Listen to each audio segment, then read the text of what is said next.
E3D Environnement est spécialisé dans l'accompagnement des changements de comportement à grande échelle dans les domaines du développement durable. Donc les solutions qu'on a développées accompagnent aujourd'hui à peu près 120 000 habitants en Europe.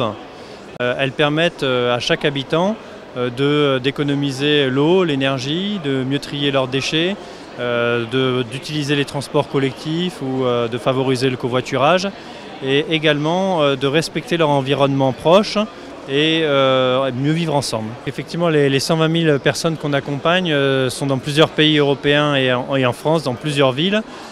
Ces personnes, on a développé des expérimentations, des démonstrateurs sur toutes les catégories professionnelles qu'on peut rencontrer en France et en Europe. C'est-à-dire qu'on intervient autant pour des personnes qui ont un très faible revenu ou des personnes qui ont un très haut revenu. Et je vais peut-être vous surprendre, mais on obtient de meilleurs résultats et des résultats plus rapides dans des populations plutôt pauvres que des populations qui sont très riches. Parce que les personnes très riches ont un petit peu de difficulté au départ pour se remettre en question et pour décider eux aussi de s'engager dans la démarche. On l'obtient aussi, mais moins rapidement. Comment ça peut se passer? Effectivement, nous on est venus à la COP22 au Maroc avec cet objectif de nous développer sur le Maghreb et au Maroc en particulier. Donc comment ça peut se passer au Maroc? On a noué des contacts avec par exemple la région de Tétouan qui est venue sur notre stand, avec le directeur régional de la région de Tétouan qui a une problématique de tri des déchets et de comportement. Il n'arrive pas à obtenir de sa population des comportements en phase avec les équipements qu'il met en place.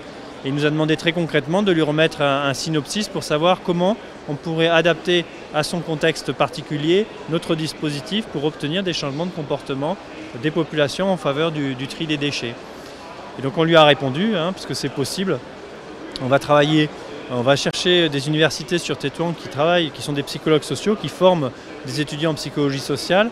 Et on va faire rencontrer nos chercheurs en psychologie sociale, donc ceux qui travaillent sur les contenus de communication qui permettent d'obtenir ces changements de comportement de la population.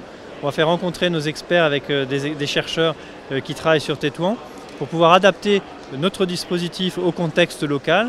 Et ce seront les étudiants de l'université qui iront sur le terrain pour tester un petit peu les nouvelles hypothèses, pour voir comment la population réagit par rapport à ce qu'on va proposer. Et ensuite, on va traduire l'ensemble des éco-gestes que l'on va proposer aux habitants et on va le déployer sur le terrain. Et pour le déployer sur le terrain, on va utiliser des associations qui sont sur le terrain déjà. On va former leurs animateurs, on va leur donner une tablette numérique et qui va leur permettre en fait de rencontrer chaque habitant en porte-à-porte. Et avec cette tablette, c'est la tablette qui va leur fournir les contenus de communication adaptés à la situation de chaque habitant. C'est là aussi où il y a de l'innovation.